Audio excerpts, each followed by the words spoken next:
আমি মোহাম্মদ গোলাম মোর্শেদ পিটার। আমার বাবা আপনাদের সবার প্রাণপ্রিয় মিয়াভাই মরহুম আবুল হোসেন তরুণ।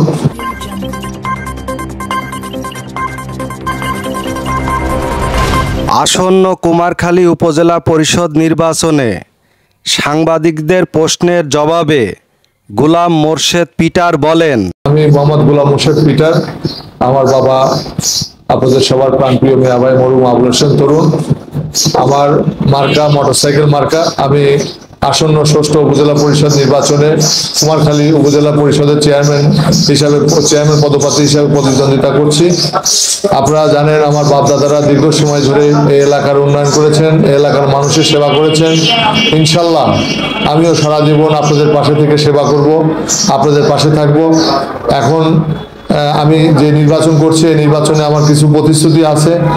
যে প্রতিশ্রুতি হচ্ছে নির্বাচনী যে প্রতিশ্রুতি সেটা হচ্ছে মসজিদ, মাদ্রাসা, গোরস্থান এবং হিন্দু সম্প্রদায়ের জন্য তাদের ধর্মীয় প্রতিষ্ঠান যেগুলো আছে সেগুলো আমি উন্নয়ন করার চেষ্টা করব।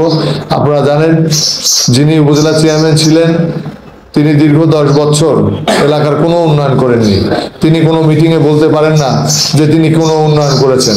কোনো উন্নয়ন কুমারখালীতে কোনো উন্নয়ন নির্দিষ্টমান দেখাতে পারবে না। তাই আপনাদের কাছে সবার অনুরোধ, সবার কাছে আপনারা দলমত নির্বিশেষে যে যেখানে থাকেন না কেন এলাকার শান্তি শৃঙ্খলার জন্য, এলাকার সুন্দর পরিবেশের জন্য, এলাকার উন্নয়নের জন্য আপনারা সবাই জোটবদ্ধভাবে আগামী 21 তারিখ মোটরসাইকেল মার্কায় ভোট দিয়ে আমাকে জয়যুক্ত করবেন এই আশাবাদ ব্যক্ত করে এবং আপনাদের সবার সুস্বাস্থ্য কামনা করে আমি আমার কথা শেষ করছি। ধন্যবাদ সবাইকে। Masud Rana, news 24 views, Kushtia.